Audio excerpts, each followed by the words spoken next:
ಬೆಂಗಳೂರಲ್ಲಿ ನಮ್ಮ ಉದಯಶಂಕರ್ ಉದಯಶಂಕರ್ ಅವ್ರದ್ದು ಸಂಬಂಧಿ ಎನ್ ಆರ್ ರಾಮರಾವ್ ಅಂತ ಒಬ್ರು ಇರ್ತಾರೆ. ಅವ್ರ ಹತ್ರ ಅಪ್ಪಾಜಿ ಸಿತಾರ್ ಕರೀತಾರೆ.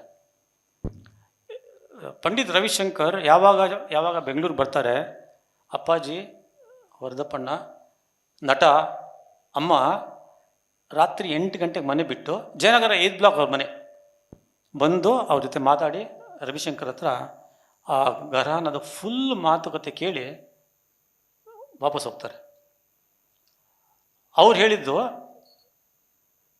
ಅಪ್ಪಾಜಿಗೆ ಎಷ್ಟೋ ಟೈಟ್ಲ್ಗಳಿದೆ, ನೂರು ಟೈಟ್ಲ್ ಬಟ್ ರಸಿಕರ ರಾಜ ಅಂತ ಒಂದು ಟೈಟ್ಲ್ ಇದೆ. ಕರೆಕ್ಟ್ ತಾನೆ? ರಸಿಕರ ರಾಜ ಅಂದರೆ ಹಾಡು ಹೇಳಿದ್ರು ಇಲ್ಲಾಂದರೆ ಎಂಟರ್ಟೈನ್ ಮಾಡೋರು ಅದಲ್ಲ, ಇದು ನಿದರ್ಶನ. ಇದನ್ನು ಹೇಳ್ತೀನಿ. Happy birthday Rajkumar. ಹೊಡೀರಿ, ಚಪ್ಪಾಳೆ ಹೊಡೀರಿ. ಯಾಕೆ ಗೊತ್ತಾ? Happy birthday Rajkumar. ಎಲ್ಲರೂ ಹೇಳಿ, ಇನ್ನೊಂದ್ಸತಿ ಹೇಳಿ. ಯಾಕೆ ಗೊತ್ತಾ? ಇವತ್ತು 7/5/2024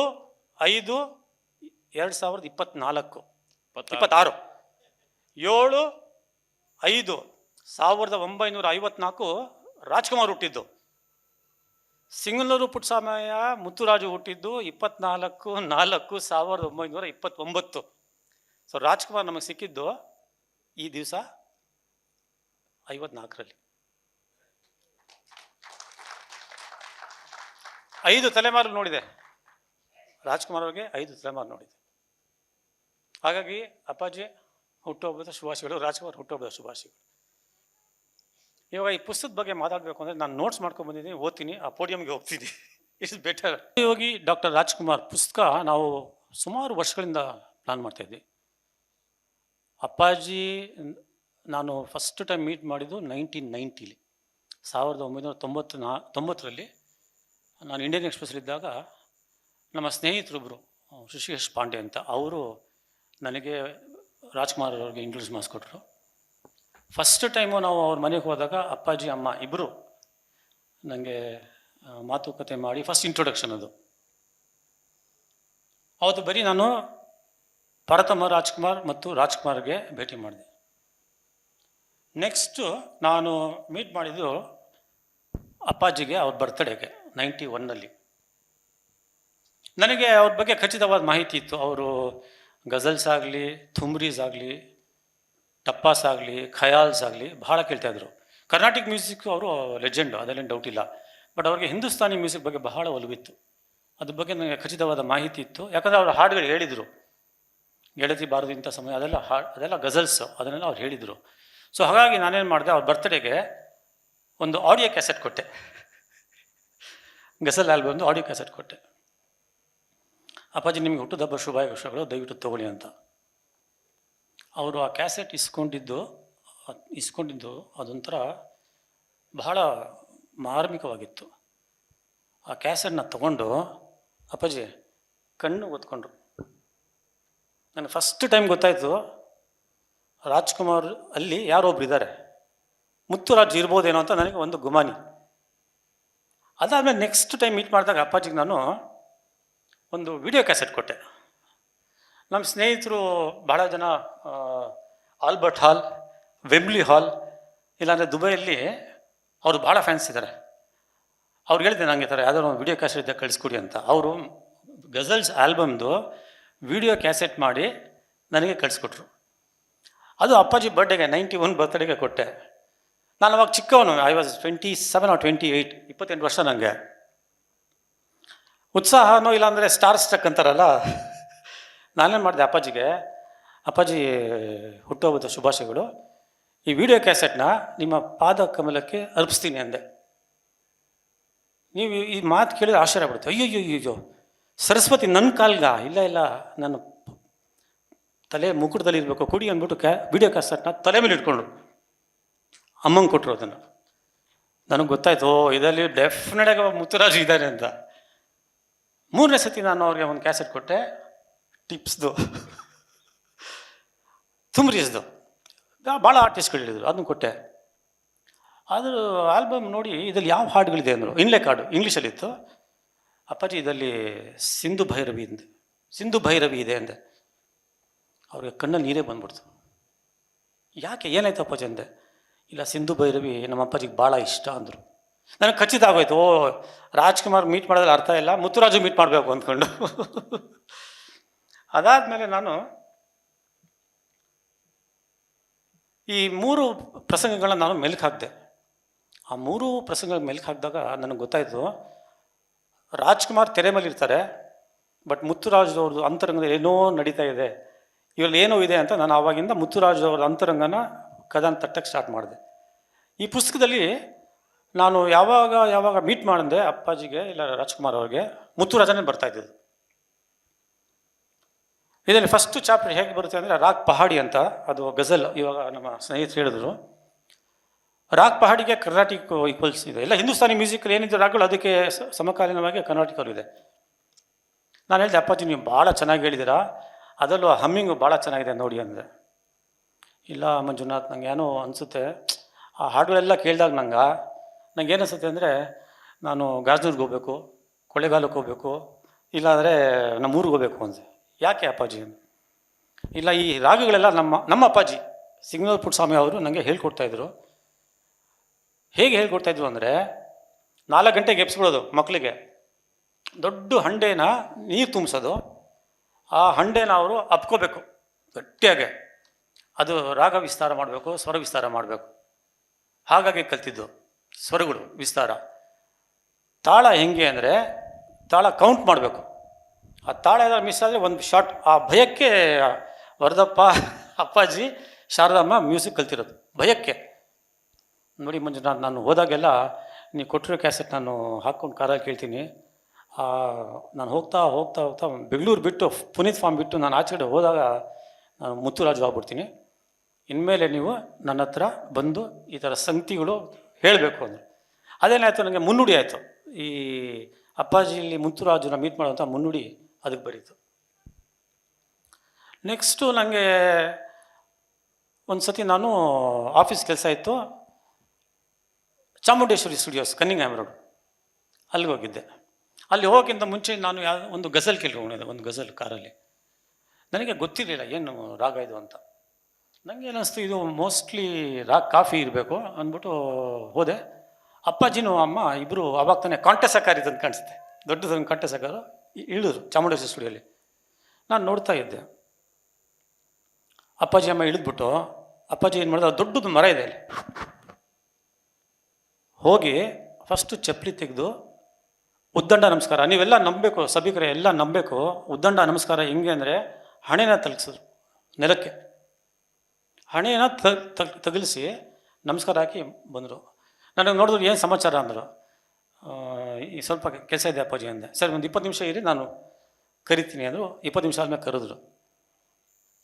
ಕೇಳಿದ್ರು ಏನು ಅಂತ. ಈ ಥರ ಅಪ್ಪಾಜಿ, ಈ ಥರ ಒಂದು ಹಾಡು ಕೇಳಿದೆ, ಇದು ಗಜಲ್ಲು, ನಂಗೆ ರಾಗ ಗೊತ್ತಿಲ್ಲ ಅಂದೆ. ಸ್ವಲ್ಪ ಗುನ್ಗುಣಿಸಿ ಅಂದರು. ಗುನುಗಿಸಿದೆ. ಇದು ರಾಗ್ ಕಾಫಿ ಅಂದರು. ಇಲ್ಲ ಅಪ್ಪಾಜಿ, ಮೋಸ್ಟ್ಲಿ ಇದು ಭೂಪಾಲಿ ಅಂದೆ. ಇಲ್ಲ, ಇನ್ನೊಂದು ಸತಿ ಹೇಳಿ ಅಂದರು. ಹೇಳಿದೆ. ಇಲ್ಲ, ಅದು ಭೂಪಾಲಿನೇ ಅಂದ. ನಾನು ಸ್ವಲ್ಪ ಯಾವಾಗ ಇನ್ನೂ ಹೆಂಗು ಬಿಸಿ ರಕ್ತ ಇಲ್ಲ. ಅದಕ್ಕೆ ಅವರಂದ್ರೆ, ಆಯ್ತು ನೀವು ಮೋಸ್ಟ್ಲಿ ಸರಿ ಇರಬಹುದು ಅಂತ ಹೇಳ್ಬಿಟ್ಟು ಅವತ್ತು ಕೆಲಸ ಇತ್ತು ಅಪ್ಪಾಜಿಗೆ ಹೊರಟ್ಬಿಟ್ರು. ನಾನು ಮನೆಗೆ ಬಂದು ಇನ್ಲೇ ಕ್ಯಾಸೆಟ್ ನೋಡಿದ್ರೆ ರಾಗ್ ಭೋಪಾಲಿ. ನನಗೆ ಬೇಜಾರಾಯಿತು, ಏನಪ್ಪ ಅಷ್ಟು ದೊಡ್ಡ ಮೇರು ವ್ಯಕ್ತಿತ್ವ. ಅವ್ರು ನಂಗೆ ಈಸಿಯಾಗಿ ಹೇಳ್ಬೋದಿತ್ತು, ಸುಮ್ಮನೆ ಇದು ಭೂಪಾಲಿ ಅಂತ ಹೇಳ್ಬೋದಿತ್ತು. ಬಟ್ ನನಗೆ ನಾನೇ ಸರಿ ಇರಬಹುದೇನೋ ಅಂತ ಹೇಳಿ ಕಳಿಸೋದಲ್ಲ, ಇವ್ರು ಎಂಥವ್ರು. ನಾನು ಮುರುಕ, ನಾನು ಹೋಗಿಂತ ಮುಂಚೆ ಸ್ವಲ್ಪ ಹೋಮ್ವರ್ಕ್ ಮಾಡಬೇಕಿತ್ತು ಅನಿಸ್ತು ನನಗೆ. ಆಮೇಲೆ ಖುಷಿನೂ ಆಯಿತು. ಮುತ್ತುರಾಜು ಯಾರೇ ಆಗಲಿ ಅವ್ರಿಗೆ ಅವ್ರ ವಿಷಯ, ಅವ್ರ ಡಿಸಿಷನ್ ಹೇರ್ತಾ ಇರಲಿಲ್ಲ. ಅವ್ರಿಗೆ ಅವ್ರದ್ದೇ ಪೇಸಲ್ಲಿ ಪಾಠ ಕಲಿಯೋಕ್ಕೆ ಅರಿವು ಮಾಡಿಕೊಡ್ತಾಯಿದ್ರು.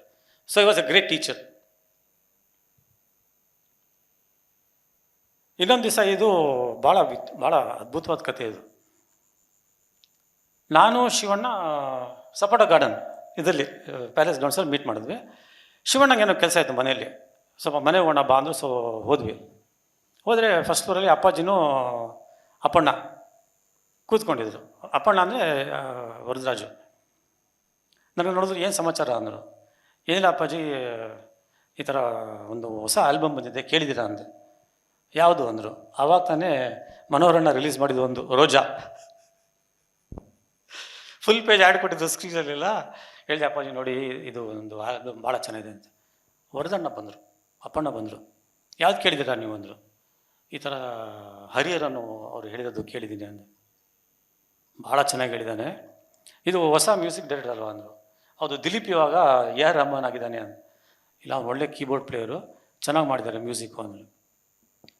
ಅಪ್ಪಾಜಿ ಏನಂದ್ರು, ಒಂದು ಮಾತು ಇದು, ಯಾವತ್ತೂ ಈ ಥರ ಅಪ್ಪಾಜಿ ಮಾತಾಡೋದಿಲ್ಲ. ಅವ್ರು ಚೆನ್ನಾಗೇನೋ ಹಾಡು ಕಂಪೋಸ್ ಮಾಡಿದ್ದಾರೆ, ಬಟ್ ನಂದೊಂದು ಪಾಯಿಂಟ್ ಆಫ್ ವ್ಯೂ ಅಂದರು, ಇಂಗ್ಲೀಷಲ್ಲಿ ಪಾಯಿಂಟ್ ಆಫ್ ವ್ಯೂ. ನಾವು ಶಾಕು, ಏನಪ್ಪ ಇದು ಅಂತ. ಏನು ಅಂದರೆ ನೋಡಿ, ಅವನಿಗೆ ಸರಸ್ವತಿ ಒಲಿದ್ಬಿಟ್ಟಿದ್ದಾರೆ. ಹರಿಹರ್ ಹೆಂಗಾಗಲಿ ಇಲ್ಲಾಂದರೆ ರೆಹಮಾನ್ಗೆ ಸರಸ್ವತಿ ಒಲಿದ್ಬಿಟ್ಟಿದ್ದಾರೆ. ಬಟ್ ಒಂದು ಅವ್ರು ಯೂಸ್ ಮಾಡಿದ ವರ್ಡ್ ನಾನು ಬರ್ಕೊಂಬಂದು ಹೇಳ್ತೀನಿ ನೋಡಿ. ವಿಮರ್ಶೆ ಮಾಡೋಕ್ಕೆ ಹೋದರೆ, ಕಲೆ ನಾವು ವಿಮರ್ಶೆ ಮಾಡೋಕ್ಕೆ ಹೋದರೆ ರಸಾನುಭವ ಕಳೆದೋಗುತ್ತೆ ಅಂದರು. ಮುಂದುವರೆದು ಒಂದು ಹೇಳಿದ್ರು, ಅದ್ಭುತವಾದ ಮಾತಿದು, ಮುತ್ತುರಾಜು ಮಾತು ಹೇಳಕ್ಕೆ ಸಾಧ್ಯ. ಕಲಾವಿದನ ದೇಹ ಕಲೆ ಪ್ರವಹಿಸುವ ಸಾಧನ. ಕಲಾವಿದನ ದೇಹ ಕಲೆ ಪ್ರವಹಿಸುವ ಸಾಧನ. ಅಹಂ ಅನ್ನೋದು ಬಿಟ್ಟರೆ ಸಾಧನೆ ಅಂದರು. ನಾನು ಅಲ್ಲೇ ಅಪ್ಪಾಜಿ ನಮಸ್ಕಾರ, ಇದ್ದೇನು ಸಾಧನೆಯಲ್ಲಿ ಜೀವನದ್ದು ನೀವು ಸಾರಾಂಶ ಹೇಳ್ಬಿಟ್ರಲ್ಲ ಅಂದ. ನೀವು ಇನ್ಮೇಲೆ ನನ್ನ ಹತ್ರ ಬರ್ತಾ ಇರಬೇಕು, ಅವಾಗವಾಗ ಗಜಲ್ಸ್ ಅದ್ರ ಬಗ್ಗೆ ಏನೇನು ಪ್ರಚಲಿತ ಸುದ್ದಿಗಳು ವಿದ್ಯಮಾನಗಳಿದೆ ಅದನ್ನು ಹೇಳಬೇಕು ಅಂದರು. ಅವಾಗಿಂದ ಮತ್ತೆ ನಮ್ಮದು ಸೀರೀಸ್ ಆಫ್ ಮೀಟಿಂಗ್ ಸ್ಟಾರ್ಟ್ ಆಯಿತು. ನೆಕ್ಸ್ಟು ನಾವು ಭಾಳ ದೊಡ್ಡದಾಗಿ ಮೀಟ್ ಮಾಡಿದಂದರೆ ಅಲ್ಲಿ ನಮ್ಮ ಮಿತ್ರ ವಾಸಣ್ಣ ಇದ್ದಾರೆ, Vasu sir, KS Vasu sir. ಅಪ್ಪಾಜಿಗೆ ಪಾಲ್ಕೆ ಬರುತ್ತೆ. ಅಪ್ಪಾಜಿ ಯೂಶ್ವಲಿ ಯಾರಿಗೂ ಸಿಗ್ತಾ ಇರಲಿಲ್ಲ, ಬಟ್ ಅವತ್ತು ಅಮ್ಮ ಏನು ಮಾಡೋಕ್ಕಾಗಿಲ್ಲ. ಸಂತೆ ಮೀಡಿಯಾ ಅವ್ರದ್ದು ಫುಲ್ ಸಂತೆ, ಬೆಳಿಗ್ಗೆ 10:30 ಸಾಯಂಕಾಲ ತನಕ. ಸುಮಾರು 4 ಗಂಟೆಗೆ ಅಪ್ಪಾಜಿ ಸ್ವಲ್ಪ ಫ್ರೀ ಆದರು. ನಾನು ಅಲ್ಲೇ ಇದ್ದೆ. ಬನ್ನಿ ಟೀ ಕುಡಿಯೋಣ ಅಂದರು. ಸರಿ, ಟೀ ಕುಡಿತಾ ಇದ್ವಿ. ನಾನು ಅಂದೆ, ಅಪ್ಪಾಜಿ ಇದು ದೊಡ್ಡ ಅಚೀವ್ಮೆಂಟು, ನಿಮಗೆ ಕಂಗ್ರ್ಯಾಚುಲೇಷನ್ಸು, ಏನು ಅನಿಸುತ್ತೆ ಅಂದೆ. ಏನು ಒಂದು ನಿಮಿಷ ನೋಡಿಬಿಟ್ಟು ಕೃಷ್ಣಾರ್ಪಣಂ ಅಂದ್ಬಿಟ್ರು. ಕೃಷ್ಣಾರ್ಪಣಂ. ಅಲ್ಲ ಅಪ್ಪಾಜಿ, ಇಷ್ಟೇ ಅಂದರೆ ಹೆಂಗೆ, ಇದು ದೊಡ್ಡ ಅವಾರ್ಡ್ ಇದು, ನೀವು ಇನ್ನೂ ಸ್ವಲ್ಪ ಸವಿವರವಾಗಿ ಹೇಳಬೇಕು ಅಂದೆ. ಏನಿಲ್ಲ ಮಂಜುನಾಥ್, ನಾನೇನು ಮಾಡಿಲ್ಲ, ನಾನು ನಿಂತ್ಕೊಂಡಿದ್ದೆ, ಒಬ್ಬೊಬ್ಬರು ಒಂದೊಂದು ವಿದ್ಯೆ ಕಲಿಸ್ಕೊಟ್ರು. ಒಬ್ಬರು ಮೇಲ್ ತಳೆದ್ರು, ಇನ್ನೊಬ್ಬರು ಮೇಲ್ ತಳೆದ್ರು, ಹೋಗಿ ನಿಂತ್ಕೊಂಡೆ ಅಷ್ಟೇ ನಾನು ಅಂತ. ಒಬ್ಬರು ಇದು ತಗೋ, ಇದು ಚೆನ್ನಾಗಿದೆ ಅಂದರು. ಇನ್ನೊಬ್ರು ಅಂದು ಇದು ಕಲ್ತ್ಕೊ, ಇದು ಚೆನ್ನಾಗಿದೆ ಅಂದರು. ಇನ್ನೊಬ್ರು ಇದು ಓದು ಚೆನ್ನಾಗಿದೆ ಅಂದರು. ಇನ್ನೊಬ್ರು ಇದು ಕೇಳು ಚೆನ್ನಾಗಿದೆ ಅಂದರು. ಅವ್ರದ್ದೆಲ್ಲ ಕೇಳಿ ನಾನು ಹಿಂಗಾಗಿದ್ದೀನಿ, ನಂದೇನೂ ಇಲ್ಲ ಅಂದರು. ಇಲ್ಲ ಅಪ್ಪಾಜಿ, ಇದಕ್ಕೂ ಏನೋ ಒಂದು ಇರುತ್ತೆ, ನೀವು ಹೇಳಬೇಕು ಅಂದಿದ್ದಕ್ಕೆ ಸರಿ ನೀವು ಕೇಳ್ತಾರಿಂದ ಹೇಳ್ತೀನಿ. ನನಗೆ ನೋಡಿ, ಈ ಯೋಗ, ಹಠಯೋಗ ನನಗೆ ಬಹಳಷ್ಟು ಸಹಾಯ ಮಾಡಿದೆ ಅಂದೆ. ಹೇಗೆ ಅಪ್ಪಾಜಿ ಅಂದೆ. ಅವ್ರು ಹೇಳಿದ್ರು, ನಾಯಕರಿಗೆ ಹೆಂಗೆ ಮೀಟ್ ಮಾಡಿದ್ರು, ಹುಬ್ಬಳ್ಳಿಯಿಂದ ಅವ್ರಿಗೆ ಯಾವ ಥರ ಸ್ಟಾರ್ಟ್ ಮಾಡಿದ್ರು, ಅದನ್ನೆಲ್ಲ ಸವಿವರಾಗಿ ಹೇಳಿದ್ರು. ಆಮೇಲೆ ಹೇಳಿದ್ರು, ನನಗೆ ಹಠಯೋಗ ಅಂದರೆ ನಾನು ಪರ್ಫೆಕ್ಟಾಗಿ ಮಾಡಿದ ದಿವಸ ಕುಂಡಲಿನಿ ಜಾಗೃತ ಆಗುತ್ತೆ. ಕುಂಡಲಿನಿ ಜಾಗೃತ ಆಗಿದ್ದ ದಿವಸ ನಾನೊಂಥರ ಟ್ರಾನ್ಸಲ್ಲಿ ಇರ್ತೀನಿ. ಹಾಗಾಗಿ ನನಗೆ ಭಾಳ ಕಷ್ಟವಾದ ಹಾಡುಗಳು ಅಂದರೆ ಹೃದಯ ಸಮುದ್ರ ಕಲಕಿ, ಇಲ್ಲ ಹೈ ಪಿಚ್ ಸಾಂಗ್ಗಳು, ಮೇಘ ಬಂತು ಮೇಘ, ಅದೆಲ್ಲ ಭಾಳ ಈಸಿಯಾಗಿ ಹೇಳೋಕ್ಕಾಯ್ತು. ನಾನು ಹಾಡ್ತಾ ಇದ್ದಿದ್ದು ಬಿಫೋರ್ ನಂದು ಹಠಯೋಗ ಸಾಧನೆ ಆಗೋಕ್ಕಿಂತ ಬೇರೆ, ಹಠಯೋಗ ಆದಮೇಲೆ ನಂದು ಹಾಡುಗಾರಿಕೆನೇ ಬೇರೆ ಅಂತ ಹೇಳಿದ್ರು. ಅವಾಗ ನನಗೆ ಗೊತ್ತಾಯಿತು ಏನೋ ಅಂದರೆ ಅವ್ರು ಹೇಳಿದ್ದು ಇನ್ನೊಂದು ಮಾತು ಭಾಳ ಚೆನ್ನಾಗಿ ಹೇಳಿದ್ರು. ಸಾಮಾನ್ಯವಾಗಿ ಏನಾಗುತ್ತೆ, ನಟರು ರಕ್ಲಣ್ಣ ಅವ್ರು ಹೇಳಿದ್ದು, ನಟರು ಕಲಾವಿದರು ಏನು ಮಾಡ್ಬಿಡ್ತಾರೆ, ಸಕ್ಸಸ್ ಬರ್ತಾನೆ ಇದು ಪರ್ಮನೆಂಟ್ ಅಂದ್ಕೊಂಡ್ಬಿಡ್ತಾರೆ. ಇಂದ್ರಿಯಗಳಿಗೆ ಅವರು ದಾಸರಾಗ್ಬಿಡ್ತಾರೆ. ಯೋಗಿ ಏನು ಮಾಡ್ತಾನೆ, ಇಂದ್ರಿಯಗಳು ಮೀರಿ ಬೆಳಿತಾನೆ, ಆವಾಗಲೇ ಅವನು ಯೋಗಿ ಆಗೋದು. ಅದು ನಂಗೆ ಅದೊಂದು ಹೊಸ ಪಾಠ. ಆಮೇಲೆ ಒಂದು ಸತಿ ಹಿಂಗೆ ಲೋಕಾಭಿರವಾಗಿ ಮಾತಾಡ್ಬೇಕಾದ್ರೆ ನಿಮ್ಗೆ ಹೆಂಗೆ ಅಪ್ಪಾಜಿ ಇಷ್ಟೆಲ್ಲ ಮ್ಯೂಸಿಕ್ ಬಂತು ಅಂದರೆ, ನಂದು ಮ್ಯೂಸಿಕ್ ಏನೂ ಇಲ್ಲ, ನಂದು ಮ್ಯೂಸಿಕ್ ನಾಲೆಡ್ಜ್ಗಿಂತ ಅಪ್ಪಣ್ಣಂದು ಜೋರು ಅಂದರು. ಯಾಕೆ ಅಂದೆ. ಇಲ್ಲ, ಅಪ್ಪಣ್ಣಂಗೆ ಭಾಳ ಅದ್ಭುತವಾದ ಒಂದು ಟ್ಯಾಲೆಂಟ್ ಇತ್ತು. ಯಾವ್ದಾರ ಒಂದು ಕೇಳಿಬಿಟ್ರೆ ಅದನ್ನು ಹಂಗೆ ಆಚೆಡೆ ಬಂದ್ಬಿಟ್ಟು ಕ್ಲೀನಾಗಿ ಹಂಗೆ ಹೇಳೋರು. ನಮಗೆ ಹಿಂದೂಸ್ತಾನಿ ಆಗಲಿ ಇಲ್ಲಾಂದರೆ ಗಜಲ್ಸ್ ಆಗಲಿ ಅದರಲ್ಲಿ ಏನೂ ನಮಗೇನು ರುಚಿ ಇರಲಿಲ್ಲ, ಬಟ್ ಆ ರಾಗಗಳು ಎಷ್ಟು ಚೆನ್ನಾಗಿರೋದು ಅಂದರೆ ಕಲ್ತ್ಬಿಟ್ಟು ಹಾಡೇಬಿಡ್ತಿದ್ದೀವಿ. ಹಾಗಾಗಿ ನಂದು ಮ್ಯೂಸಿಕ್ ಪ್ರೋಗ್ರೆಷನಲ್ಲಿ ಅಪ್ಪನೊಂದು ಭಾರಿ ದೊಡ್ಡ ಕೈ. ಈ ಮಾತನ್ನು ಅಪ್ಪಾಜಿ, ಲತಾ ಅಪ್ಪಾಜಿ ನಟ ಹೇಳಿದ್ದು, ಆಮೇಲೆ ಗೋವಿಂದನ ಹೇಳಿದ್ದು. ಅಪ್ಪಣ್ಣ ಅವ್ರದ್ದು ನಾಲೆಡ್ಜ್ ಬ್ಯಾಂಡ್ ಬಿಡ್ತು ಹೆಂಗಂದರೆ, ಕರ್ನಾಟಕದಿಂದ ಹಿಡಿದು ವೆಸ್ಟರ್ನ್ ಕ್ಲಾಸಿಕಲ್, ನೀವು ಯಾರು ಬೇಕಾದ್ರೆ ಹೇಳಿಸಿರೋರು. ನನಗೆ ಶಾಕ್ ಆಯಿತು ನೋಡಿ, ಇವ್ರ ಹತ್ರ ತಟ್ಟೆ ಇರಲಿಲ್ಲ, ಅಂದರೆ ಎಲ್ ಪಿ ಇರಲಿಲ್ಲ, ಏನೂ ಇರಲಿಲ್ಲ. ಆದ್ರೇನು ಅವರು ಬೆಳೆದ ಮೇಲೆ, ಅಂದರೆ ಕಲಾವಿದರಾಗಿ ದೊಡ್ಡ ಮಟ್ಟಕ್ಕೆ ಬಂದ ಮೇಲೆ ಅಪ್ಪಣ್ಣ ತಟ್ಟೆ ತೋರಿಸೋರು. ಇದು ಗೋವಿಂದನ ಹೇಳಿದ್ದು, ಲತಾ ಅವ್ರದ್ದು ಹಸ್ಬೆಂಡು.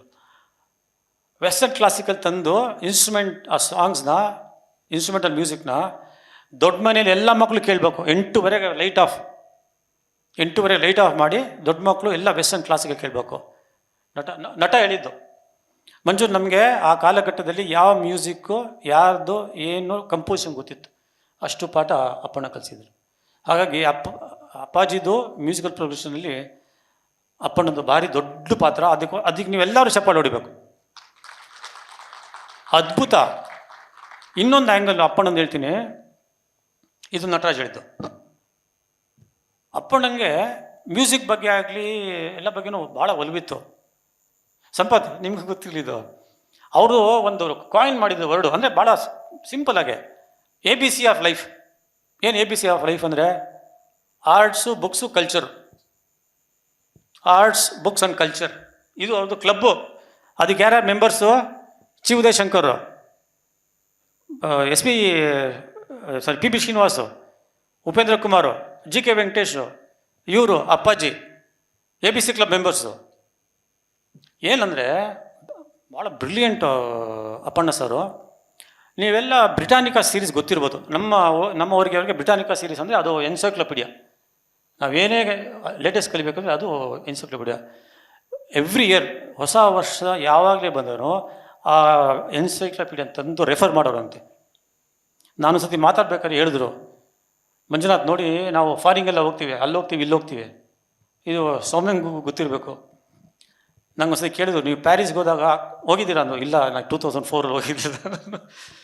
ಹೋದಾಗ ನೀವು ಅಲ್ಲಿ ಲೂವರ್ಗೆ ಹೋಗಿ, ಅಮೇರಿಕಾಗೆ ಹೋದರೆ ಮ್ಯೂಸಿಯಮ್ಸ್ಗೆ ಹೋಗಿ, ಮೋಮಾ, ನ್ಯೂಯಾರ್ಕ್ ಹೋಗಿ, ಆಪೆರಾ ಶೋಸ್ಗೆ ಹೋಗಿ, ಬ್ರಾಡ್ವೇ ಶೋಸ್ಗೆ ಹೋಗಿ. ಇದು ನಿಜವಾದ ಸಂಗೀತ.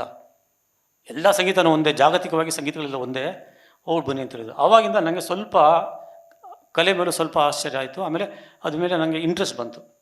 ಹಾಗಾಗಿ ಅಪ್ಪಣ್ಣ ಸರು, ಅಪ್ಪಾಜಿ ಅವ್ರದ್ದು ಪ್ರೋಗ್ರೆಷನಲ್ಲಿ ಅದ್ಭುತವಾದ ಕೊಡುಗೆ. ಇವತ್ತು ನಾನು ಬೆಂಗಳೂರಿನ ಅದ್ಭುತವಾದ ಇಕೋಸಿಸ್ಟಮ್, ಮನೋರಣ್ಣ, ಲಹರಿ, ವೇಲುಬಾಯಿ, 2 ಅದ್ಭುತವಾದ ವಿಚಾರಗಳು ಹೇಳ್ತೀನಿ ನಿಮಗೆ. ನಂಗೆ ಖುಷಿ ಇದೆ. ಇಲ್ಲಿ ನಮ್ಮ ಮಧ್ಯದಲ್ಲಿ ರವಿಶಂಕರ್, ಪಂಡಿತ್ ರವಿಶಂಕರ್ ಗೊತ್ತಾ ಎಲ್ಲರಿಗೂ, ಸಿತಾರ್. ಅವರು 4 ಸತಿ ಬೆಂಗಳೂರು ಬರ್ತಾರೆ ರಕ್ಷಣಾ. ಹಿ ಕಮ್ಸ್ 4 times ಇಲ್ಲಿ ಬೆಂಗಳೂರಿಗೆ. ಎಲ್ಲ ಸಭಿಕರು ಭಾಳ ಹುಷಾರಾಗಿ ಕೇಳಿ, ಇದು ಹೊಸ ಡೈಮೆನ್ಷನ್. ವಾಸಣ ಹಿಂದೂಸ್ತಾನಿ ಶಾಸ್ತ್ರೀಯ ಇನ್ಸ್ಟ್ರೂಮೆಂಟಲ್ ಮ್ಯೂಸಿಕಲ್ಲಿ ಭಾರಿ ದೊಡ್ಡ ಹೆಸರು ಮೈಹಾರ್ ಸೇನಿಯಾ ಘರಾನ ಅಂತ. ಅಂದರೆ ರವಿಶಂಕರ್ ಆಗಲಿ, ನಿಖಿಲ್ ಚಕ್ರವರ್ತಿ ಆಗಲಿ, ಆಮೇಲೆ ಇವಾಗ ಏನು ರಿಷಿ ಅವರೆಲ್ಲ ಆಗಲಿ, they all belong to Maihar ಸೇನಿಯಾ gharana. ಅಪ್ಪಾಜಿಗೆ ಆ ಘರಾನದ ಬಗ್ಗೆ ಸಂಪೂರ್ಣ ಮಾಹಿತಿ ಇತ್ತು. ಮನೋರಣ ಅದು ಹೆಂಗಂದರೆ, ನಮ್ಮ ದಾಸರಿದ್ದಲ್ಲ, ಪುರಂದರದಾಸರು, ಕನಕದಾಸರು, ಆ ರೇಂಜಲ್ಲಿ ಇದ್ದಿದ್ದವರು. ಅವರು ಅಪ್ಪಾಜಿಗೆ ಹೆಂಗೆ ಪರಿಚಯ ಅಂದರೆ, ಬೆಂಗಳೂರಲ್ಲಿ ನಮ್ಮ ಚಿ ಉದಯಶಂಕರ್ ಅವ್ರದ್ದು ಸಂಬಂಧಿ NR ರಾಮರಾವ್ ಅಂತ ಒಬ್ಬರು ಇರ್ತಾರೆ. ಅವ್ರ ಹತ್ರ ಅಪ್ಪಾಜಿ ಸಿತಾರ್ ಕಲಿತಾರೆ. ಪಂಡಿತ್ ರವಿಶಂಕರ್ ಯಾವಾಗ ಬೆಂಗಳೂರು ಬರ್ತಾರೆ, ಅಪ್ಪಾಜಿ, ವರದಪ್ಪಣ್ಣ, ನಟ, ಅಮ್ಮ ರಾತ್ರಿ 8 ಗಂಟೆಗೆ ಮನೆ ಬಿಟ್ಟು, ಜಯನಗರ 8 ಬ್ಲಾಕ್ ಅವ್ರ ಮನೆ ಬಂದು ಅವ್ರ ಜೊತೆ ಮಾತಾಡಿ ರವಿಶಂಕರ್ ಹತ್ರ ಆ ಘರಾನದ ಫುಲ್ ಮಾತುಕತೆ ಕೇಳಿ ವಾಪಸ್ ಹೋಗ್ತಾರೆ. ಅವ್ರು ಹೇಳಿದ್ದು, ಅಪ್ಪಾಜಿಗೆ ಎಷ್ಟೋ ಟೈಟ್ಲ್ಗಳಿದೆ, 100 ಟೈಟ್ಲ್ಗಳಿದೆ, ಬಟ್ ರಸಿಕರ ರಾಜ ಅಂತ ಒಂದು ಟೈಟ್ಲ್ ಇದೆ. ಕರೆಕ್ಟ್ ತಾನೆ? ರಸಿಕರ ರಾಜ ಅಂದರೆ ಹಾಡು ಹೇಳಿದ್ರು, ಇಲ್ಲಾಂದರೆ ಎಂಟರ್ಟೈನ್ ಮಾಡೋರು, ಅದಲ್ಲ. ಇದು ನಿದರ್ಶನ, ಇದನ್ನು ಹೇಳ್ತೀನಿ. NR ರಾಮರಾವ್ ಮಗ ಶುಭೇಂದ್ರ ಅಂತ, ಅಪ್ಪಾಜಿ ಶುಭೇಂದ್ರ ಅಂತ, ಮನೋರಣ ಭಾರಿ ದೊಡ್ಡ ಮ್ಯೂಸಿಷಿಯನ್ ಅವರು. ಅವ್ರಿಗೆ ಇವರೇ ಪಾಠ ಹೇಳ್ಕೊಡ್ತಾರೆ. ಯಾರು? ಪಂಡಿತ್ ರವಿಶಂಕರ್. ಅಪ್ಪಾಜಿಗೆ ಎಷ್ಟು ಪ್ರೀತಿ ಅಂದರೆ ರವಿಶಂಕರ್ ಮೇಲೆ, ರವಿಶಂಕರ್ಗೆ ರೀಚ್ ಮಾಡೋಕ್ಕಾಗದಿಲ್ಲ ಆವಾಗವಾಗ. ಹಾಗಾಗಿ ಎನ್ ಆರ್ ರಾಮರಾವ್ ಅವ್ರಿಗೆ ಸುರ್ಬಹಾರ್ ಅನ್ನೋದು ಒಂದು ಇನ್ಸ್ಟ್ರೂಮೆಂಟು, ಭಾರಿ ಕಷ್ಟ. ಅದನ್ನು ಬಾಡಿಸೋದು ಭಾರಿ ಕಷ್ಟ. ಹಿಂದೂಸ್ತಾನಿ ಶಾಸ್ತ್ರೀಯ ಇಲ್ಲಾಂದರೆ ಕರ್ನಾಟಕ ಶಾಸ್ತ್ರೀಯ ಮ್ಯೂಸಿಕ್ ಗೊತ್ತಿರೋರಿಗೆ ಗೊತ್ತು. ಸುರ್ಬಹಾರು ಆರ್ಟ್ಸ್ ಪ್ಲೇ ಮಾಡೋದು ಇಬ್ಬರು ಇಲ್ಲಾಂದರೆ 3 ಜನ ಅಷ್ಟೇ ಇಂಡಿಯಾದಲ್ಲಿ. ಆ ಸುರ್ಬಹಾರ್ನ ತರಿಸಿ ಕಲ್ಕಟ್ಟಾಯಿಂದ ಎನ್ ಆರ್ ರಾಮರಾವ್ ಅವ್ರಿಗೆ ಪ್ರೆಸೆಂಟ್ ಮಾಡ್ತಾರೆ. ಇದಕ್ಕೆ ಚಪ್ಪಾಳೆ ಹೊಡೀರಿ, ನಾನು ಇನ್ನೊಂದು ಕತೆ ಹೇಳ್ತೀನಿ. ಆ ಸುರ್ಬಹಾರ್ ಪೂರ್ಣಿಮಾ ಅಪ್ಪಾಜಿ, ಲತಾ ಅಪ್ಪಾಜಿ ಇವತ್ತು ಶುಭೇಂದ್ರ ರಾವ್ ಮನೆಯಲ್ಲಿ ಅವ್ರದ್ದು ಡ್ರಾಯಿಂಗ್ ರೂಮಲ್ಲಿದೆ. ಇಲ್ಲಿ ನೋಡಿ ಟ್ವಿಸ್ಟ್ ಹೆಂಗಿದೆ. ಇದು ರಿಯಲ್ ರಿಸರ್ಚ್. ಇದು ಸಭಿಕರು ಕೇಳ್ಕೋಬೇಕು. ಅಲ್ಲಿ ಬರೋದು ಸೌಮ್ಯ, ಅಲ್ಲಿ ಬರೋರು ಬೇರೆ ಬೇರೆ ದೇಶಗಳ ರಾಯಭಾರಿಗಳು. ಅವ್ರ ಹೆಂಡತಿ ಬಂದು ನೆದರ್ಲ್ಯಾಂಡ್ಸ್ ಅವರು. ಒಂದ್ಸತಿ ನೆದರ್ಲ್ಯಾಂಡ್ಸ್ ಕಲ್ಚರಲ್ ಅಟ್ಯಾಚೆ ಬಂದಾಗ ವಾಟ್ ಈಸ್ ದಿಸ್ ಅಂತ ಕೇಳಿದ್ದಾರೆ. ಅವ್ರು ಹೇಳಿದಂತೆ this is surbahar, can you give me more elaborate information ಅಂದಾಗ this is given by doctor Rajkumar who was the legend of Karnataka ಅಂತ ಹೇಳಿದ್ದಾರೆ. ಅಂದರೆ ಅವ್ರು ಹೇಳಿದ್ದು, ಶುಭೇಂದ್ರ ಹೇಳಿದ್ದು, ಮಂಜು ಇದು ರಸಿಕತೆ, ಅದಕ್ಕೆ ಅವ್ರು ರಸಿಕರ ರಾಜ. ಇಷ್ಟು ರಸಿಕತೆ ಇರೋರು ಬಹಳ ವಿರಳ ಸಿಗೋದು. ಇವತ್ತು ನಮ್ಮ ಸೌಭಾಗ್ಯ ಆ ಮೈಹಾರ್ ಘರಾನದು ಒಂದು ಕುಡಿ ನಮ್ಮ ಮಧ್ಯದಲ್ಲಿದೆ. Bhargav, please come on stage. ಚಪ್ಪಾಳೆ ಹೊಡೀರಿ. ಮನೋರಣ, ನೀವೊಂದು ಪುಸ್ತಕ ಕೊಡಿ. ಅಪ್ಪಾಜಿ ನೀವೊಂದು ಪುಸ್ತಕ, ಒಂದು ಕನ್ನಡ ಒಂದು English. Bhargav please receive this. ಚಪ್ಪಾಳೆ.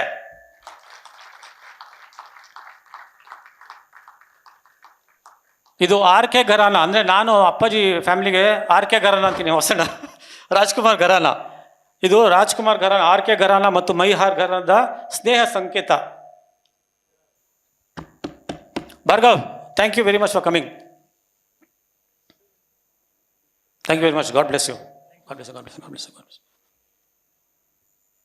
ಇವಾಗ ಇನ್ನೊಂದು ಕತೆ ಹೇಳ್ತೀನಿ, ಅದ್ಭುತವಾದ ಕತೆ ಇದು. 60 ಸೆಕೆಂಡಲ್ಲಿ, ಓನ್ಲಿ 60 ಸೆಕೆಂಡ್ಸ್, ನಮ್ಮ ಅಪ್ಪಾಜಿ, ನಮ್ಮ ಮುತ್ತುರಾಜು ಎಂಥವ್ರ ಅಂತ ಗೊತ್ತಾಗುತ್ತೆ. ಚಿಗುರಿದ ಕನಸು, ರಕ್ಷಣಾ, ಚಿಗುರಿದ ಕನಸು ಪಿಕ್ಚರು. ಅಪ್ಪಾಜಿ ಯಾವಾಗ ತಾನೇ ಕಾಡಿನ ಬಂದಿದ್ದಾರೆ. ಚಿಗುರಿದ ಕನಸಿದು ರೀ ರೆಕಾರ್ಡಿಂಗು, ಸೌಂಡ್ ಮಿಕ್ಸಿಂಗ್ ಎಲ್ಲ ಆಗಿರುತ್ತೆ. ಕ್ಲೈಮ್ಯಾಕ್ಸಿನು ಚಿಗುರಿದ ಕನಸು ಡಾಕ್ಟರ್ ಶಿವರಾಮ್ ಕಾರಂತ್ ಅವ್ರದ್ದು. ಇದು ಅಮ್ಮ ಭಾಳ ಪ್ರೀತಿಯಿಂದ ಮಾಡೋ ಕೆಲಸ. ಶಿವಣ್ಣ ಅಂತೂ ನನಗೆ ಸಿಕ್ಕಿದಾಗಲ್ಲ ಕಥೆನೇ ಹೇಳ್ಬಿಡೋರು, ಅಷ್ಟು ಅದ್ಭುತವಾದ ಪಿಕ್ಚರು. ರೀ ರೆಕಾರ್ಡಿಂಗ್ ಮಾಡ್ಬೇಕಾದ್ರೆ ನಮ್ಮ ಮನೋಹರ್ ಮ್ಯೂಸಿಕ್ ಡೈರೆಕ್ಟ್ರು, ಅವ್ರಿಗೆ ಅಪ್ಪಣ್ಣ ಹೇಳ್ತಾರೆ ಇದಕ್ಕೆ ಸ್ವಲ್ಪ ಪ್ಯಾಥೋಸ್ ಮೂಡ್, ಲಾಸ್ಟಲ್ಲಿ ತೀರೋಗ್ಬಿಡ್ತಾರೆ ಇವರು ಹೀರೋಯಿನು, ಸ್ವಲ್ಪ ಪ್ಯಾಥೋಸ್ ಮೂಡ್ ಬೇಕು, ಸ್ವಲ್ಪ ಏನಾರು ಮಾಡಿ ಅಂತಾರೆ. ಆವಾಗ ಬರೀ ಆಲಾಪ್ ಬೇಕು, ಯಾಕಂದರೆ ಸಾರಂಗಿ ಭಾಳ ಜನ ಯೂಸ್ ಮಾಡಿದ್ದಾರೆ, ಮನೋರಣ ಭಾಳ ಜನ ಯೂಸ್ ಮಾಡಿದ್ದಾರೆ ಸಾರಂಗಿ. ಆಲಾಪಿಗೆ ಏನು ಮಾಡೋದು, ಒಂದು ವಿಶಿಷ್ಟವಾದ ಧ್ವನಿ ಬೇಕು ಅಂತಾರೆ. ಆವಾಗ ಮನೋಹರ್ ಅವರು ಒಬ್ಬ ಅದ್ಭುತವಾದ ವ್ಯಕ್ತಿ ನಮ್ಮ ಕರ್ನಾಟಕದಲ್ಲಿ, ಬೆಂಗಳೂರಲ್ಲಿ, ಅದು ಚಾಮರಾಜಪೇಟೆಯಲ್ಲಿ ಇರ್ತಾರೆ, ಅವರು ಕರೀತಾರೆ. ಇವಾಗ ನಾನು ಡಾಕ್ಟರ್ ಪ್ರಕಾಶ್ ಸೊಂಟಕ್ಕಿ ಅವರಿಗೆ ಸ್ಟೇಜ್ ಮೇಲೆ ಕರಿತೀನಿ. ಡಾಕ್ಟರ್ ಪ್ರಕಾಶ್ ಸೊಂಟಕ್ಕಿ ಅವರು ಇಂಟರ್ನ್ಯಾಷನಲ್ ಸ್ಲೈಡ್ ಗಿಟಾರಿಸ್ಟ್. ಅವರು ಗ್ರಾಮಿ 7 ಆಲ್ಬಮ್ ಗ್ರಾಮಿ ಅವಾರ್ಡ್ಸ್ಗೆ ಈಸ್ ಎ ಕೊಲಾಬ್ರೇಟರ್. ಚಪ್ಪಾಳೆ ಹೊಡೀರಿ. ಅಲ್ಲೇ ಇರಿ, ಅಲ್ಲೇ ಇರಿ, ಇವಾಗಲೇ ಕೊಟ್ಬಿಡಿ. ಮನೋರಣ ಕತೆ ಕೇಳಿ, ಸೂಪರ್ ಆಗಿದೆ. ಎಲ್ಲೋಣ ವಸಣ and media please note this. ಇಲ್ಲೇನಾಗುತ್ತೆ, ಆ ಪ್ಯಾಥೋಸು ಮೂಡಿರೋದು, ಪ್ರಕಾಶ್ ಪ್ಯಾಥೋಸ್ ಮೂಡಿರೋದು 60 ಸೆಕೆಂಡ್ಸ್, 60 ಸೆಕೆಂಡು. ಸಭಿಕರ ಇದನ್ನು ಗಮನಿಸ್ಕೊಳ್ಳಿ, 60 ಸೆಕೆಂಡ್ ಇರೋದು. ಅಪ್ಪಾಜಿ ಕೇಳ್ತಾರೆ, ಅಪ್ಪನಿಗೆ ಕೇಳ್ತಾರೆ, ಯಾರು ಇದನ್ನು ಆಲಾಪ್ ಮಾಡಿರೋದು ಅಂತ ಕೇಳ್ತಾರೆ. ರಾಗಣ್ಣ ನೆಕ್ಸ್ಟ್ ಡೇ ರಕ್ಷಣಾ ಈ ಟೆಲ್ಸ್ ಪ್ರಕಾಶ್ ಕಮ್ ಬನ್ನಿ, ಆಕಾಶ್ ಆಡಿಯೋ ಕರೀತಾರೆ. ಪ್ರಕಾಶ್ ಹೋಗ್ತಾರೆ. ಸಭಿಕರೇ ಇದನ್ನು ನೀವು ದಯವಿಟ್ಟು ಗಮನಿಸಿ, ಒಂದು ಆಲಾಪನ ಎಷ್ಟು ಎಷ್ಟು ನಿಮಿಷ ಹೇಳ್ಸ್ಬೋದು? 10, 20, 30, 2.5 ಗಂಟೆ ಹೇಳ್ತಾರೆ ಆಲಾಪ್. 2.5 ಗಂಟೆ. ಪಾಪ ಇವರು ಇನ್ನೂ ಚಿಕ್ಕವ್ರು ಏನು ಹೇಳ್ತಾರೆ ಅಪ್ಪಾಜಿಗೆ? ನಿಲ್ಲಿಸ್ತಿರೋದು ಹೇಳೋಕ್ಕಾಗತ್ತಾ? ಆಮೇಲೆ ಮುತ್ತುರಾಜು ಆಚೆ ಕಡೆ ಬರ್ತಾರೆ. ಇವರು ಕನ್ಸೂರಿಂದ ಆಚೆ ಕಡೆ ಬಂದ ಕೂಡಲೇ ಕೇಳ್ತಾರೆ, ನಾನೊಂದು ನಿಮ್ಗೆ 2 ಪ್ರಶ್ನೆ ಕೇಳ್ಬೋದಾ ಅಂತಾರೆ. ಅಪ್ಪಾಜಿ ಡಾಕ್ಟರ್ ರಾಜ್ಕುಮಾರ್ ಇವ್ರಿಗೆ ಕೇಳ್ತಾರೆ 2 ಪ್ರಶ್ನೆ ಕೇಳ್ಬೋದಾ ಅಂತ. ಇವ್ರು ಶಾಕ್ ಆಗ್ಬಿಡ್ತಾರೆ, ಏನಿಸಿದು ಅಂತ. ಕೇಳಿ ಸರ್ ಅಂತ. ನನಗೆ ಈ ಮಧುಮತ್ ಸಾರಂಗ್ ರಾಗ, ಬೃಂದಾವನಿ ಸಾರಂಗ್, ಅದ್ರ ಬಗ್ಗೆ ಸ್ವಲ್ಪ ಮಾಹಿತಿ ಕೊಡ್ತೀರಾ ಅಂತ. ಇವರು ಒಂದು 2 ನಿಮಿಷ ಶಾಕ್ ಆಗ್ಬಿಟ್ಟಿದ್ದಾರೆ, ಏನು ಮಾಡಬೇಕು ಅಂತ. ಸರಿ, ಆಮೇಲೆ ಮಧುಮತ್ ಸಾರಂಗು ಆಮೇಲೆ ಬೃಂದಾವನಿ ಸಾರಂಗ್ದು ನೋಟ್ಸ್ ಹೇಳ್ತಾರೆ. ಅದನ್ನು ಕಲಿತು ಆರೋಹ ಅವರೋಹ 2 ಕಲಿತು ಇದು ಕರೆಕ್ಟಾ ಅಂತ ಕೇಳ್ತು. ಇದೇನು ತಮಾಷೆನಾ? ಅವಾಗ ಅಪ್ಪಾಜಿಗೆ 73 ವರ್ಷ. ಅಂದರೆ ರಾಜ್ಕುಮಾರ್ ಇದ್ದರು, ಬಟ್ ಮುತ್ತುರಾಜು ಯಾವತ್ತೂ ಜೀವಂತವಾಗಿದ್ರು. ಅದಕ್ಕೆ ಒಂದು ಕ್ಲಾಪ್ಸ್ ಹೊಡೀರಿ. ಯಾಕಂದರೆ ಕಲಿಕೆಗೆ ವಯಸ್ಸಿಲ್ಲ. ಅವ್ರು ನೋಡಿ, ಮಧುಮತ್ ಸಾರಂಗು ಆಮೇಲೆ ಬೃಂದಾವನಿ ಸಾರಂಗು ಅದ್ರ ಬಗ್ಗೆ ತಿಳ್ಕೊಳಕ್ಕೆ ಏನಿತ್ತು? ಕಲಿಬೇಕು ಕಲಿಬೇಕು ಕಲಿಬೇಕು ಅಂತ. ಇಷ್ಟೆಲ್ಲ ನಾನು ಹೇಳೋದು ಬರೀ ಒಂದು ಜಿಸ್ಟ್. ಬಟ್ ನಿಜವಾಗ್ಲೂ ನಾನು ಮುತ್ತುರಾಜು ಅವರ ಸಂಗೀತ ಏನು ಅಂತ ತಿಳ್ಕೊಂಡಿದ್ದು ಒಂದು ಈವೆಂಟು. ಅದು ಅದ್ಭುತವಾದ ಈವೆಂಟು. ಅದು ಮುಂಚೆ ಸಭಿಕರೇ, ಇಲ್ಲಿ ನಮ್ಮ ತಾಂಜೇನಿಯಾ ಕಾವೇರಿ ಕನ್ನಡ ಸಂಘದ ಗೌಡರು ಬಂದಿದ್ದಾರೆ. ದೊಡ್ಡ ಚಪ್ಪಾಳೆಯೊಂದಿಗೆ ಅವ್ರಿಗೆ ಸ್ವಾಗತಿಸಿ. ಇವರೆಲ್ಲ ನಿಜವಾಗ್ಲೂ ಪುಣ್ಯಾತ್ಮರು. ಅಲ್ಲೊಂದು 200 ಫ್ಯಾಮಿಲಿ ಇದೆಯಾ? 250 ಇದೆ. ಮನೋರಣ 250 ಫ್ಯಾಮಿಲೀಸ್ ಇದೆ ಅಲ್ಲಿ. ಇವತ್ತಿಗೂ ನಾವು ಬೆಂಗಳೂರಲ್ಲಿ ಹೆಂಗೆ ಮಾಡ್ತೀವೋ ಹಬ್ಬಗಳು ಹರಿದಿನಗಳು ಅಷ್ಟು ಚೆನ್ನಾಗಿ ಮಾಡ್ತಾರೆ. ನಾವು ಹೆಂಗೆ ಮಾಡ್ತೀವೋ ಹಂಗೆ ಮಾಡಿಸ್ತಾರೆ. ಇವ್ರು ಯಾರತ್ತೂ ದೇಹಿ ಅನ್ನೋದಿಲ್ಲ. ಅವರಷ್ಟು ಏನಿದೆ ಅದನ್ನು ತೊಗೊಂಡು ಮಾಡ್ತಾರೆ. ಎಲ್ಲ ಫ್ಯಾಮಿಲಿ ಒಂದು 600 ಜನ ಬರ್ತಾರೆ ಗೌಡ್ರೆ. ನಾವು ಸ್ನೇಹಿತರಾದಮೇಲೆ ಎವ್ರಿ ಇಯರ್ ರಾಜ್ಯೋತ್ಸವಕ್ಕೆ ಫಸ್ಟ್ ಹಾಡು ಯಾವುದು? ಹುಟ್ಟಿದರೆ ಕನ್ನಡರಲ್ಲಿ ಹುಟ್ಟಬೇಕು. ಡ್ಯಾನ್ಸ್, ಮಕ್ಕಳೆಲ್ಲ ಡ್ಯಾನ್ಸು. 6 ವರ್ಷದ ಮಕ್ಕಳು ಡ್ಯಾನ್ಸು ತಾಂಜೇನಿಯಾದಲ್ಲಿ. ಇಂಥ ಮಹನೀಯರು ಹೊರದೇಶಗಳಲ್ಲಿ ಕನ್ನಡಿಗರಿಂದಲೇ ಕನ್ನಡ ಬೆಳೆದಿರೋದು. ಇವತ್ತು ನಾನು ಏನು ಹೇಳ್ತಾ, ಗೌರ್ಮೆಂಟ್ ಎಷ್ಟೋ ಲಕ್ಷಗಟ್ಟು ಕೋಟಿಗಟ್ಟಲೆ ದುಡ್ಡು ಖರ್ಚು ಮಾಡುತ್ತೆ. ಸಂಪತ್ ಕೇಳ್ಕೊಳ್ಳಿ, ಎಷ್ಟೋ ಕೋಟಿಗಟ್ಟಲೆ ದುಡ್ಡು ಖರ್ಚಾಗುತ್ತೆ. ಏನಕ್ಕೆ? ಕಲ್ಚರ್ ಡಿಪ್ಲೊಮಸಿ ಮಾಡೋಕ್ಕೆ. ಅಪ್ಪಾಜಿ ಬರೀ ಅವ್ರದ್ದು ಕಲಾವಿದನ ಪ್ರದರ್ಶನ ಮಾಡಿ ನಮ್ಮದು ಕಲ್ಚರಲ್ ಡಿಪ್ಲೊಮ್ಯಾಟ್ ಆಫ್ ಕರ್ನಾಟಕ ಆಗಿದ್ದಾರೆ. ಅದಕ್ಕೆ ದೂರ ಚಪ್ಪಾಳೆ ಹೊಡಿ. ಹಾಡು, ಮೌಲ್ಯಗಳು, ಆದರ್ಶಗಳು ಅದನ್ನೆಲ್ಲ ಅವರು ಮಾಡ್ತಾಯಿದ್ದಾರೆ. ನಾದಯೋಗಿ ನಾನು ಸುಮಾರು ಒಂದು 7 ವರ್ಷದಿಂದ ಯೋಚನೆ ಮಾಡ್ತಿದ್ದೆ. ನಾನು ನಮ್ಮ ಶ್ರೀಮತಿಯವ್ರಿಗೆ ಭಾಳ ಥ್ಯಾಂಕ್ಸ್ ಮಾಡಬೇಕು. ಕೊಲಂಬೋಲಿ ಅವ್ರಿಗೆ 3 ವರ್ಷ ಪೋಸ್ಟಿಂಗ್ ಆಯಿತು. ನನ್ನ ಹತ್ರ ಫೋಟೋಸ್ ಇದೆ, ಬಟ್ ಸ್ಲೈಡ್ ಇಲ್ಲ. ಎಲ್ಲರೂ ನಂಬಿ ಅಪ್ಪಾಜಿ ಅಮ್ಮನ ಫೋಟೋ ಪಕ್ಕದಲ್ಲಿ ನಂದು ಅವಳದು ಫೋಟೋ ಹಾಕಿದ್ದೆ. ಇನ್ಸ್ಪಿರೇಷನ್ಗೆ ಮನೋರಣ. ಅಲ್ಲಿ ನಮಗೆ ಪ್ಲ್ಯಾನ್ ಬಂತು.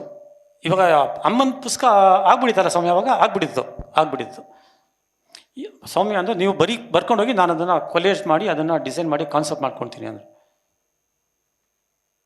ನಾವು ಕೊಲಂಬೋಲಿ 2017 ಎಂದು ಸ್ಟಾರ್ಟ್ ಮಾಡಿದ್ದು. ಅದಾದಮೇಲೆ 2022 ನಾವು ತಾಂಜೇನಿಯಾಗೆ ಹೋಗಿದ್ದು. ತಾಂಜೇನಿಯಾದಲ್ಲಿ ದೇವರು ದಯೆ ಎಲ್ಲ ಸವಲತ್ತು ಕೊಟ್ಟಿದ್ದರು ಗೌರ್ಮೆಂಟವರು. ಅದು ಸದುಪಯೋಗ ಮಾಡಿಕೊಂಡ್ವಿ. ಅವ್ರಿಗೆ ಸ್ಯಾಲ್ರಿ ಕೊಟ್ಟರು, ನನಗೆ ಸ್ಯಾಲ್ರಿ ಕೊಟ್ಟಿಲ್ಲ. ಬಟ್ ಭಾಳ ಸದುಪಯೋಗ ಮಾಡಿದ್ವಿ. ಯಾವುದರಲ್ಲಿ? ಅಪ್ಪಾಜಿಯವರ ಚಿಂತನೆ, ಅಪ್ಪಾಜಿಯವರ ಮೌಲ್ಯಗಳು ಮತ್ತು ಅಪ್ಪಾಜಿಯವರ ವ್ಯಕ್ತಿತ್ವ ಅದನ್ನು ನೆನಪು ಹಾಕ್ಕೊಂಡು ನಾನೇನೇನು ಅಪ್ಪಾಜಿಗೆ ಮೀಟ್ ಮಾಡಿದ್ದೆ ಅದನ್ನೆಲ್ಲ ಕೊಲೇಜ್ ಮಾಡಿ ರೆಡಿ ಮಾಡಿದ್ದೆ. ಸೌಮ್ಯ ಬಂದಾಗ ನಾನು ಇವಾಗ ನಾನು ರೆಡಿ ಇದ್ದೀನಿ, ವಿಲ್ ಪಬ್ಲಿಷ್ ಇಟ್ ಅಂತ. ಆವಾಗ ಕಾವೇರಿ ಕನ್ನಡ ಸಂಘದವ್ರಿಗೆ ನಾವು ದೊಡ್ಡ ನಮಸ್ಕಾರ ಆಗಬೇಕು. ಎಲ್ಲ ದಯವಿಟ್ಟು ಕ್ಲಾಪ್ಸ್ ಮಾಡಿ. 27 ನವೆಂಬರ್ 2024 ಮನೋರಣ 25 ವರ್ಷ ಆಗುತ್ತೆ ಕಾವೇರಿ ಕನ್ನಡ ಸಂಘಕ್ಕೆ. 25 ವರ್ಷ. ಅವತ್ತು ನನಗೆ ಸರ್ಪ್ರೈಸು, ಅಪ್ಪಾಜಿ ಪುಸ್ತಕ ಮುಖಪುಟ ಅನಾವರಣ ಮಾಡಿದ್ದಾರೆ ಇವರು. ಮುಖಪುಟ ಅನಾವರಣ ತಾಂಜಾನಿಯಲ್ಲಾಯಿತು. ಅವತ್ತು ಎಲ್ಲ high ranking officials including Soumya's high commissioners, ಅಂದರೆ ಕಲ್ಚರಲ್ ಅಂಬಾಸಿಡರ್ಸ್ ಅಂತಾರೆ, ಬಟ್ ಅಪ್ಪಾಜಿ ಅದನ್ನು ಮೀರಿದ್ರು. ಹಾಗಾಗಿ ಒಂದು ಚಪ್ಪಾಳೆಯೊಂದಿಗೆ ನಮ್ಮ ಗೌಡ್ರಿಗೆ ಒಂದು ನಮಸ್ಕಾರ. ಇವಾಗ ನಾನು ಕೊನೆ ಮಾತು ಬರ್ತೀನಿ. ಇಷ್ಟೆಲ್ಲ ನಾನು ಹೇಳಿದ್ದೀನಿ. ಮುತ್ತುರಾಜು ಡಾಕ್ಟರ್ ರಾಜ್ಕುಮಾರ್ ಅವರು ಮುತ್ತುರಾಜು ಆದರು. ಮುತ್ತುರಾಜು ಅವರು ರಮಾಕಾಂತ್ ಆಗಿ ಇವಾಗ ಬರ್ತಾರೆ. ಅಪ್ಪಾಜಿ ರಮಾಕಾಂತ್ ಆಗಿ ಬರ್ತಾರೆ. ಯಾವಾಗ? ವಸನ 1992 ರವೀಂದ್ರ ಕಲಾಕ್ಷೇತ್ರ, ಎಂ ವಿ ಸುಬ್ಬಯ್ಯ ನಾಯ್ಡು ಅವ್ರದ್ದು ಸೆಂಟನರಿ. ಡೇಟ್ ಚೆಕ್ ಮಾಡ್ಕೊಡ್ತೀನಿ ಇನ್ನೊಂದ್ಸತಿ, 92 ಅನ್ಸುತ್ತೆ. ಅವತ್ತು ಅಪ್ಪಾಜಿನೂ ಲೋಕೇಶ್ ಭಕ್ತಾಂಬರೀಷ ನಾಟಕನ ಸ್ವಲ್ಪ ಆಯ್ದ ಭಾಗಗಳನ್ನ ಆಡಬೇಕು ಅಂತ ಒಂದು ಡಿಸಿಷನ್ ಆಗುತ್ತೆ. ನಾನು ಪ್ರೆಸ್ ರಿಲೀಸ್ ಓದಿದೆ. ಅಮ್ಮಂಗೆ ಬೆಳಿಗ್ಗೆ ಫೋನ್ ಮಾಡಿದೆ 9 ಗಂಟೆಗೆ, ಅಮ್ಮ ನಾನು ಬರ್ತೀನಿ ಅಂತ. ನೀನು ಅಲ್ಲಿಗೆ ಬರಬೇಡ, ಮನೆಗೆ ಬಂದ್ಬಿಡು ಅಂದರು. ಸರಿ, ಮನೆಯಿಂದ ಹೋದರೆ ಯೂನಿಟ್ ಬಸ್ಸಲ್ಲಿ ನಮಗೂ ಹಚ್ಬಿಟ್ರು. ಹಿಂದ್ಗಡೆ ನೋಡ್ರೆ ಅಪ್ಪಾಜಿ ಕಾರು ಆರಾಮಾಗಿ ಬರ್ತಾ ಇದ್ದಾರೆ, ಅಪ್ಪಾಜಿನೂ ಅಮ್ಮ. ಸರಿ, ರವೀಂದ್ರ ಕಲಾಕ್ಷೇತ್ರ ಹೋದರೆ ಜಾತ್ರೆ. ಅಪ್ಪಾಜಿ ನಾಟಕ ನೋಡೋದಕ್ಕೆ ಏನು ಕಮ್ಮಿನಾ? ಫುಲ್ ಜಾತ್ರೆ. ನನ್ನ ಹತ್ರ ಅವಾಗ ತಾನೇ ಒಂದು ಒಳ್ಳೆ ಕ್ಯಾಮ್ರಾ ತಂದಿದೆ, ರಕ್ಷಣಾ. ಅಪ್ಪಾಜಿ ಅಮ್ಮಂಗೆ ಕೇಳಿದೆ, ಅಮ್ಮ ನಾನು ಫೋಟೋಗ್ರಫಿ ಮಾಡ್ಬೋದು ಅಂತ. ನೀನು ತಾನೇ ಮಾಡು ಅಂದರು. ಸಭಿಕರೇ ನಂಬಿ ಅಪ್ಪಾಜಿ ಬಂದರು ಡ್ರೆಸ್ಸಿಂಗ್ ರೂಮ್, ಗ್ರೀನ್ ರೂಮ್ಗೆ. ನಾನು ನೋಡ್ತಾನೆ ಇದ್ದೆ, ಸುಮ್ಮನೆ ಸೈಲೆಂಟ್ ಕೂತ್ಕೊಂಡಿದ್ದೆ. ಬಂದು ಕೂತ್ಕೊಂಡಕ್ಕಿಂತ ಮುಂಚೆ ಪ್ರಸಾದನ ಅಂದರೆ ಮೇಕಪ್ ಅದಕ್ಕೆ ನಮಸ್ಕಾರ ಹಾಕಿದ್ರು. ಇದಿರ್ತಲ್ಲ ಕನ್ನಡಿ, ಅದಕ್ಕೆ ನಮಸ್ಕಾರ ಹಾಕೊಂಡ್ರು, ಒಪ್ಸ್ಕೊಂಬಿಟ್ರು. ಒಂದೊಂದೇ ಲೇಯರ್ ಮಾಡ್ತಾ ಇದ್ದಾರೆ. ರಾಜ್ಕುಮಾರ್ ಕಳೆದೋಗ್ಬಿಟ್ರು. ಒಂದೊಂದೇ ಲೇಯರಲ್ಲಿ ರಾಜ್ಕುಮಾರ್ ಕಳೆದೋಗ್ಬಿಟ್ರು. ತಲೆಗೆ ವಿಗ್ ಹಾಕಿದ್ರು, ಬಟ್ಟೆ ಜೋಡಿಸಿದ್ರು. ರಮಾಕಾಂತ ಲೈವ್.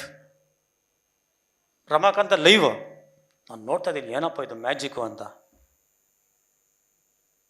ಎಂಟ್ರಿ ಕೊಟ್ಟರು ಅಪ್ಪಾಜಿ. ಭೋಗವಿಲಾಸ ಜಗದಿ ಅಂತ ಒಂದು ಹಾಡಿದೆ, ಶಿವರಂಜನೆ. ಅದು ಆ ಎಂಟ್ರಿ ಮಾಡಿದ್ರೆ ಕರೆಕ್ಟಾಗಿ ಮೈಕ್ ಹೋಯ್ತು. ಬಟ್ ನೋಡಿ ಸಭಿಕರೇ, ಎಂಥ ವಾಯ್ಸ್ ಅಂದರೆ ಲಾಸ್ಟ್ ರೋ ತನಕ ಕೇಳಿಸ್ತದೆ ಅಪ್ಪಾಜಿ ಆಳ್ತಾ ಇರೋದು, ವಿತೌಟ್ ಮೈಕು.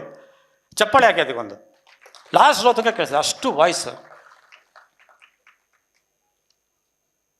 ಅವಾಗ ನೋಡಿದಾಗ ನಂಗೆ ಅನಿಸಿದ್ದು ಸಭಿಕರೇ, ಇದನ್ನು ಬರೆದಿದ್ದೀನಿ, ಓದ್ತೀನಿ. ಡಾಕ್ಟರ್ ರಾಜ್ಕುಮಾರ್ ಮರೆಯಾಗಿ ರಮಾಕಾಂತ ಪಾತ್ರಧಾರಿ ಮುತ್ತುರಾಜು ರಂಗಮಂಚವ ಆವರಿಸಿದ.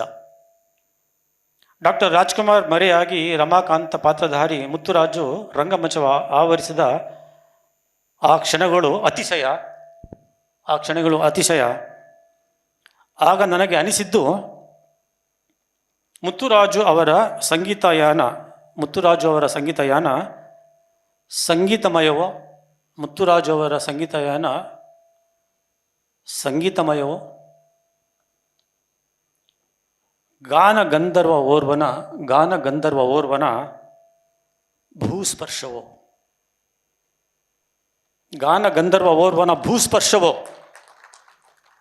ಇವನು ಯೋಗಿಯೋ ಕರ್ಮಯೋಗಿಯೋ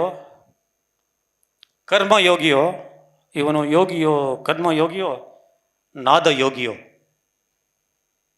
ಇವನು ಯೋಗಿಯೋ ಕರ್ಮಯೋಗಿಯೋ ನಾದಯೋಗಿಯೋ. ಅದರಲ್ಲಿ ಒಂದು ಹಾಡು ಹೇಳ್ತಾರೆ, ಅದು ನನ್ನ ರೋಮಗಳಲ್ಲಿ ಹೋಗ್ಬಿಟ್ಟಿದೆ. ನಮ್ಮೆಲ್ಲರೂ ಪುಣ್ಯ. ಆ ಹಾಡು, ಆ ಬಿಟ್ಟು ಇಲ್ಲಿದೆ, ದಯವಿಟ್ಟು ಕೇಳಿ. ನೀವೇ ಡಿಸೈಡ್ ಮಾಡಿ, ಇವರು ಯೋಗಿನೋ ನಾದಯೋಗಿನೋ. ನಮಸ್ಕಾರ. ಇದನ್ನು ಕೇಳಿ.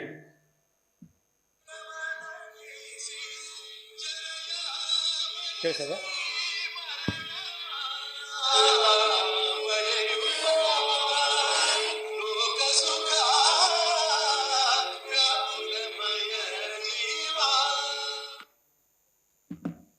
ಇನ್ನೊಂದ್ಸತಿ ಪ್ಲೇ ಮಾಡ್ತೀನಿ.